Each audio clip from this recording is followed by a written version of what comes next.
Okay, so we've developed out our steps here. So far we've gone through the step 7. I gave you an elaborate way of thinking about the cheek and then a much simpler one. So let's progress a little bit more. So here, let's say step 8, I try to find and describe the sockets. And then what do you know? I'm going to give you options. So what we'll do on this one is I'm going to lay in the sockets from the front, the 3/4, and then or in an effort to repeat the steps so that you feel comfortable with it from multiple views, we'll jump to the profile, build it up, and then do the sockets on that. Okay, so two options. One option is seeing the entirety of the socket, and so here's the brow line, as one big visor, right? So in this instance, I set up my brow or kind of just reinforce that line. And then from the top in a front view, I would pull the ends down and away from one another. So what this line here would aspire to butt up against is the temple, right? So if that little plain trick there for seeing the quality of the cheek had any value, it was in trying to sculpt out some of the perspective of this. When I'm dropping back this line, I'm thinking of where the end of that eye socket is. Um, you know, that part of the eye socket is also the straightest, and so the rest of this I would keep rounder inside. This is the, let's say, beginner step, right? Not to put any connotations into that, but it's a good way to get started seeing it. Once I hit my measurement line, which is the bottom of the eye socket, make another one. And so in this, it can be useful to make one uniform visor. Right? So think of like, Cyclops from X-Men. When I used to read it like in the 90s more regularly, that's how old I am, yeah. He had one thing that he wore across his eyes. So you could think of something like that, but you would just think of this as an incision, right? That instead of like a additive visor that you would wear, if I'm thinking about the structure of the forehead, that's all coming out. And we're going to make this clearer when we look at profile. The effort in making this plane is to put something or take off a part, like you're chipping into this area. So it's the same principle as this. We're cutting part of that off, except you've sliced out the bottom. So that's one, right? That's one way that you can look at this, one way that you could try to see it, which I think is a good way to start. But let's take that off and then do something that would be an alternative to that. And I'll keep these all on layers and notes in case you'd like to reference them or see steps that we did. Maybe a more organic solution or a better way, a quicker way to make something not look so robotic and structured like any construction drawing can, is to think more of the eye sockets and planes.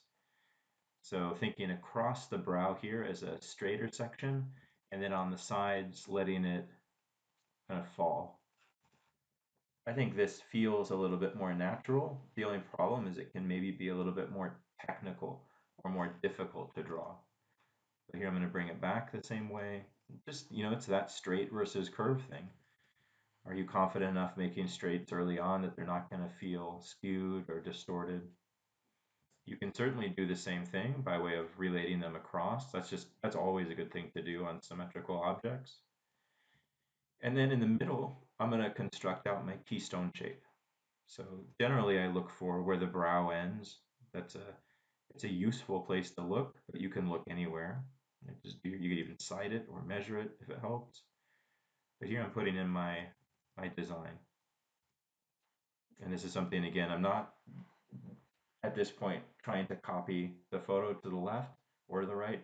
I'm just interpreting for constructive qualities.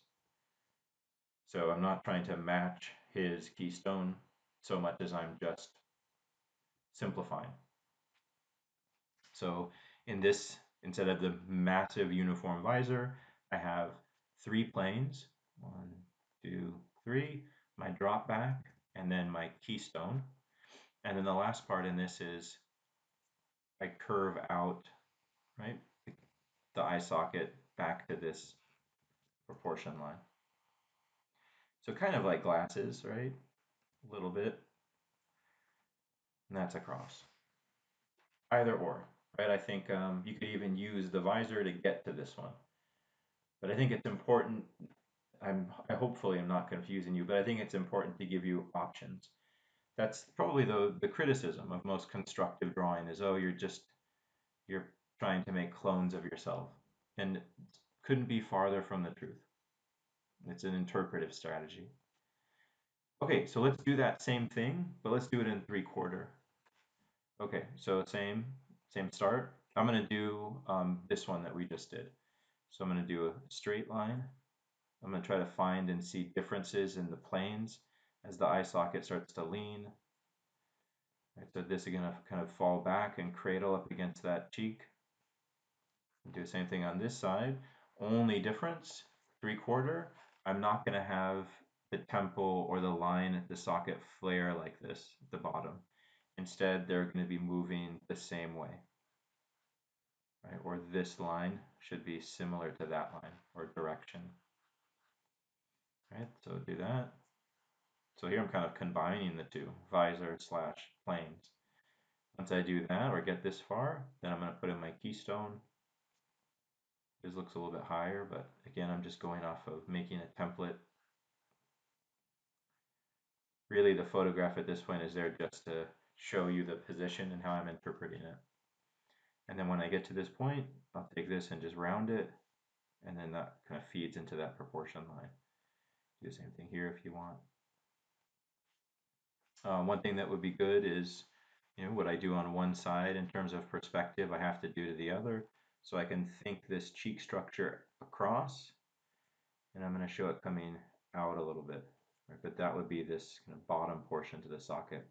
You don't have to draw this part. I'm just showing you what I'm thinking about as I move it over. This is something Bridgman talks a lot about is wedging forms. So I think that's a good wedging.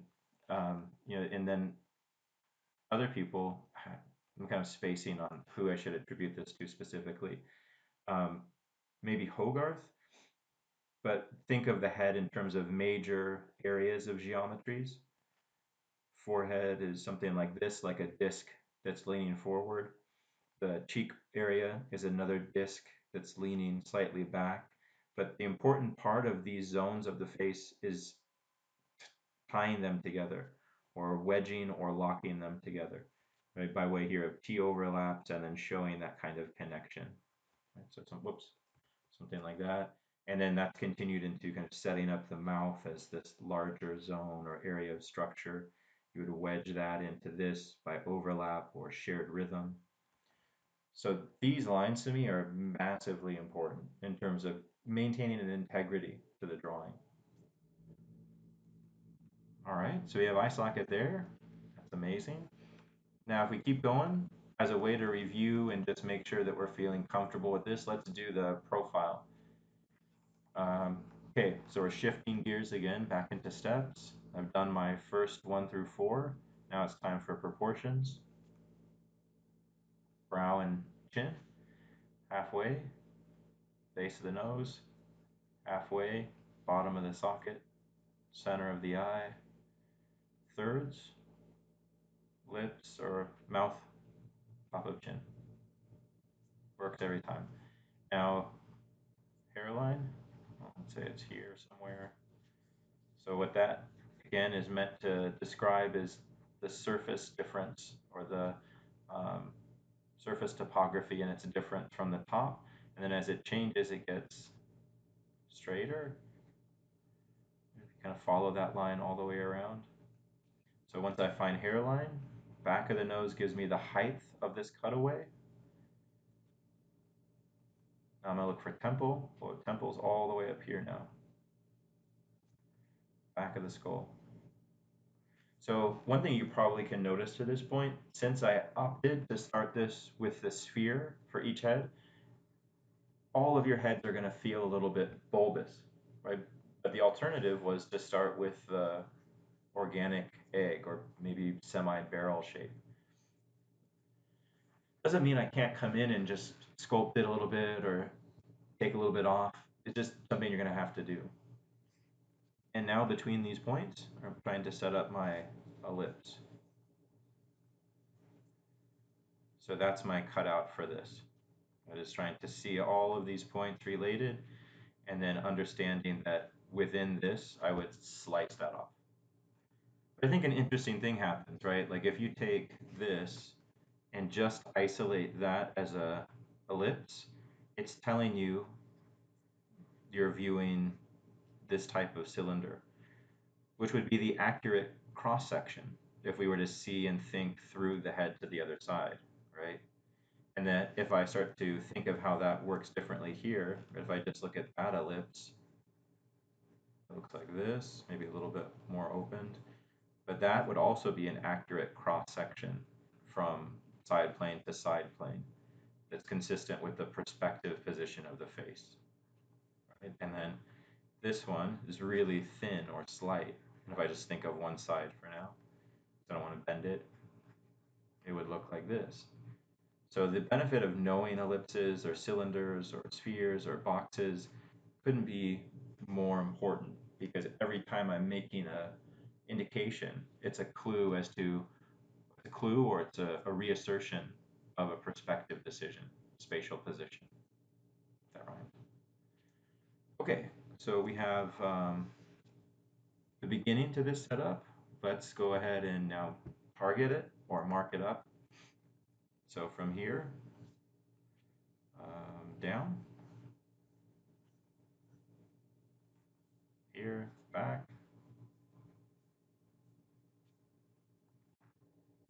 Now I can see a difference in the shape of the skull from what I've drawn. That's okay. This is just your template. You can come in and carve or do whatever you want. It's not a type of drawing where you're trying to nail accuracy with the first step. It's the complete antithesis to that. Okay, now ear. Let's just do a generic placeholder ear. It could be a C. But here's the benefit, right? It could also be an elf, or it could be a baby, or it could be an elderly person. What I dislike about contour and direct drawing is that it's done as soon as you make the mark. This is um, kind of like we talked about with the lecture on the Renaissance. It's like Da Vinci would think of plastic molding as a mental or as a relationship to his drawings and the projection of form on a page. This is the same. You should think of it as impermanent and uh, only as a foundation for infinite interpretations or variations. Now let's do a jaw. Again, I'm using mostly two lines that are equidistant or similar in length. And that brings me there.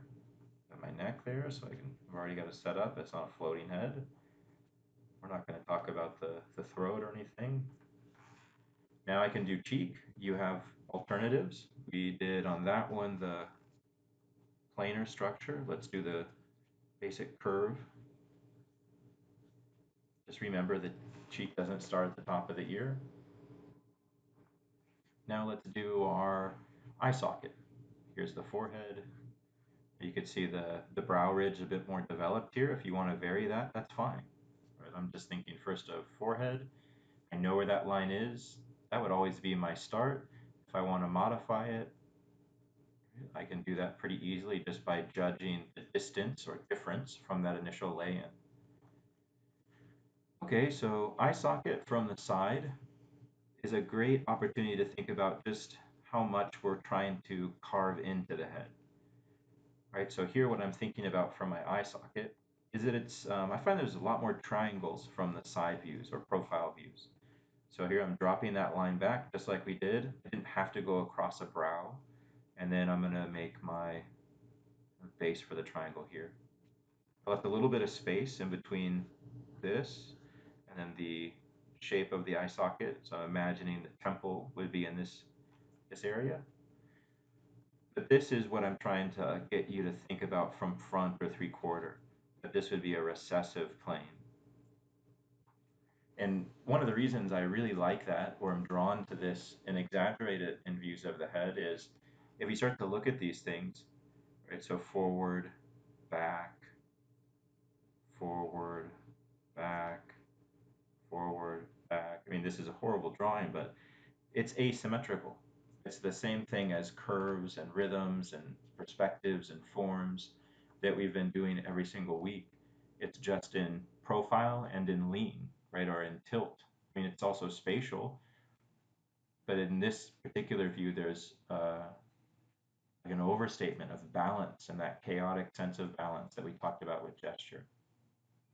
And then the last thing that we did for this step was put in the keystone. So I'm going to say that's my division line. I know that the keystone should go back to that. Again, I think his is a little bit higher and maybe more forward, but we're setting up generic heads, and that would be it. We could also, add a different type of skull structure to this guy. That's fine too. I mean, sorry, cheek structure, just so we get as much repetition as possible. So coming forward.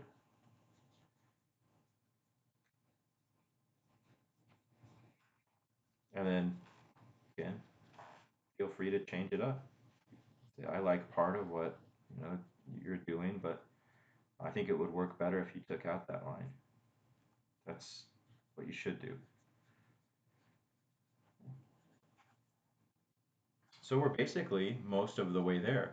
The last part, what we'll do is set up the nose, set up the mouth, design a chin, and drop in a couple eyes. And then as our demo part, I'll do these same steps with much less talking for under and over.